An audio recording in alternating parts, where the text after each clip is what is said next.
You ever thought, how can I help the less fortunate? How can I give back to those that are struggling in the world? In this, according to the Salvation Army, there are nearly 7,700 centers of operation in almost every zip code in the United States. Mm-hmm. The Salvation Army assists well over 30 million individuals throughout nationwide throughout the year. Yeah, yeah. The purpose of this speech is to provide insight about the Salvation Army, to provide services and different programs for people to become volunteers and to help around the world or even donate to the Salvation Army. True. During the speech, I will provide a brief insight about the Salvation Army, tell you some fun facts that you might have not known, and different programs that you can volunteer and ways you can give back. The Salvation Army provides assistance to those in need 365 days a year.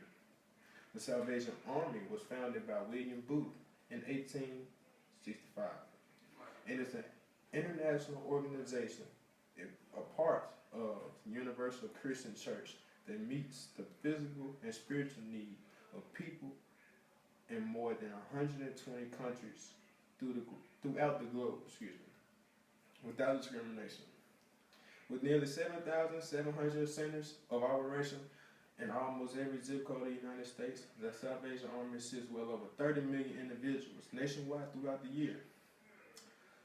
That's about one person every second.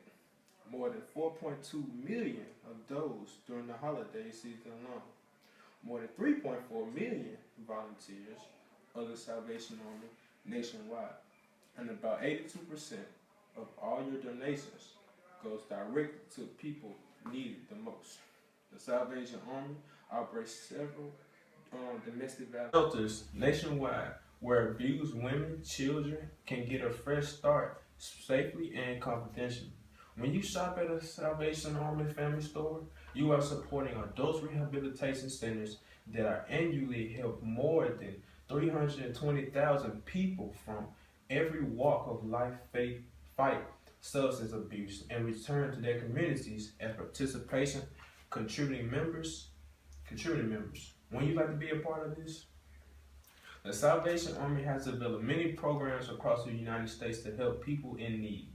The Salvation Army's Garnish Center for Worship and Services, located at the borders between Garnish and Poland, serves all East countries with families, social worship service provides food baskets, produce, clothing on a weekly and even a daily basis for low-income individuals and families and even seniors. The Garnish Course operates a harvest share program on the first Wednesday of every month for families and seniors. They receive donation perishable and non-perishable foods and a variety of health food options. As you can imagine, the holidays are a busy time for the Salvation Army. They quoted, "As we try to help families have a blessed and bountiful holiday season, we do our best to provide everyone who comes to us with goodies and a Christmas dinner they would not have been able to have and enjoy without our assistance. We cannot do this without the generous support of communities who rally together to donate food and distribute food boxes. One way by putting all your small or even clothes you do not wear and send them to the nearest Salvation Army Center and donation box.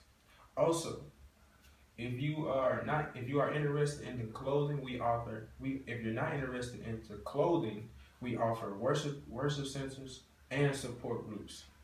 That's by the Salvation Army. So they always need you guys' support and always need you guys to donate clothing and everything else. Also, food boxes are available to those struggling families and individuals at the Salvation Army Corps location. Each box is filled with donation groceries from the local grocery store also. Now, here are some fun facts that you probably did not even know about the Salvation Army. The Salvation Army, a Allegro program in Los Angeles, provides transitional and permanent housing for specialized support services to homeless and low-income families affected by HIV and AIDS. The Red Christmas Kettle debuted in San Francisco in 1891 in the gauze of crab pot, and the Depression had thrown out many people out of work and hundreds of seamen and lone horsemen. The campaign provided was so successful in the 1900s that it was imitated nationwide. So kettles are now used in the distant lands of Korea, Japan, Chile, and throughout Europe. In its 120 years, the Red Kettle campaign raised more than $147.6 million. It is a new fundraising record, and it was also recorded in the U.S. in 2011. The Kettle funds are now used to provide a wide range of social services for whoever is in need in the communities nationwide. The Salvation Army began dispensing food and drinks near Ground Zero less than an hour in 2001 in the terrorist attack of the Twin Towers.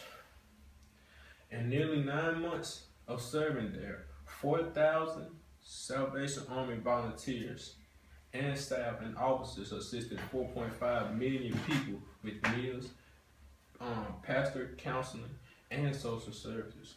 The Salvation Army is also credited for popularizing and popular when it comes down to donuts.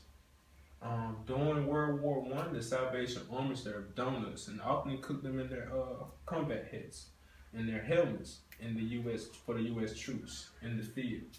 And many soldiers came back being addicted to donuts. So, in 1938, the Salvation Army created National Donut Day. And it's also known, and that's also recorded on the first Friday of June to honor the females that served those officers, are known as donut laces, who served the troops during the war. In closing, I hope this speech encouraged you to volunteer or donate to the Salvation Army. In this speech, we also discussed a couple facts about the Salvation Army, one of the many organizations that help throughout the world to provide care and aid. And finally, thank you for listening, and I hope I can see you in the Salvation Army volunteer line very soon. Thank you.